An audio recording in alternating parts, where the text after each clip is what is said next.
पाकिस्तान के कराची में एक ऐतिहासिक इमारत में भगवान कृष्ण और गोपियों की मूर्तियों को खंडित किया गया है।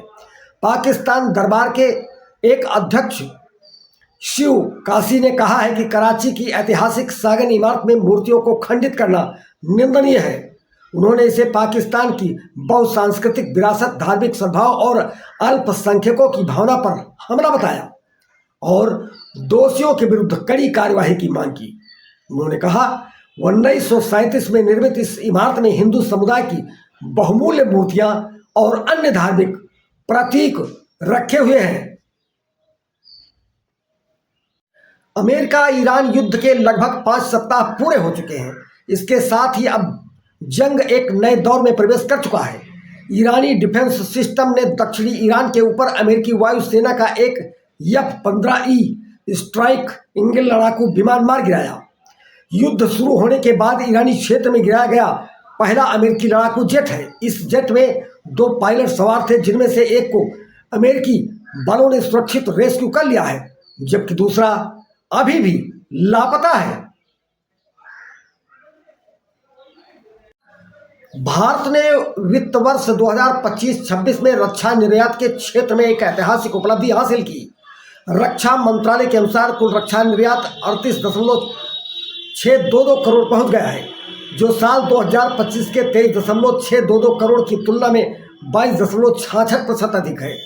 भारत अब छोटे हथियार ही नहीं बल्कि अत्याधुनिक हथियार प्रणाली भी निर्मित कर रहा है। इतना ही नहीं, भारत विभिन्न प्रकार के रक्षा हथियारों का निर्यात कर रहा है। इस समय भारत संयुक्त राज्य अमेरिका का France, Armenia, Philippines, Indonesia, Sri Lanka, मिस्र, इजराइल, जर्मनी, अफ्रीका जैसे देशों को भी हथियार निर्यात कर रहा है।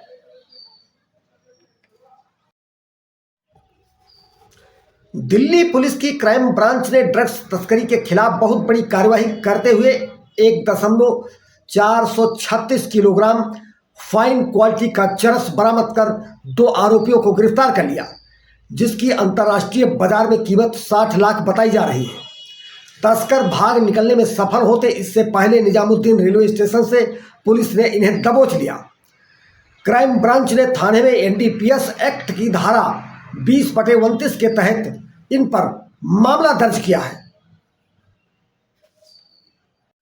मिडिल ईस्ट में जारी भीषण युद्ध के कारण स्ट्रेट हार्मुज की नाकेबंदी जारी है।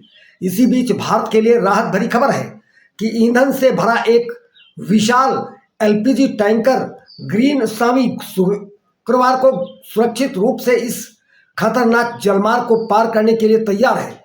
इस टैंकर के 6 अप्रैल तक मुंबई पहुंचने की उम्मीद है। शिपिंग मंत्रालय के अनुसार 46.55 टन LPG लेकर यह टैंकर भारत आ रहा है।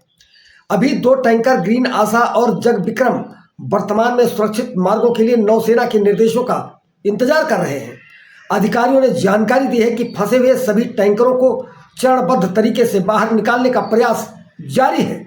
विशेष रूप से वे जहाज प्राथमिकता पर हैं जो LPG और कच्चे तेल जैसे आवश्यक ईंधन ढो रहे हैं। 17 जहाज अभी भी फंसे हुए हैं।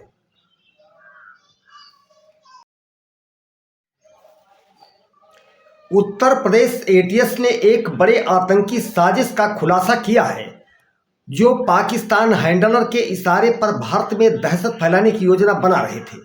यह गिरोह देश के प्रतिष्ठित संस्थानों, रेलवे, संपत्तियों और राजनीतिक हस्तियों की रैकी कर रहे थे।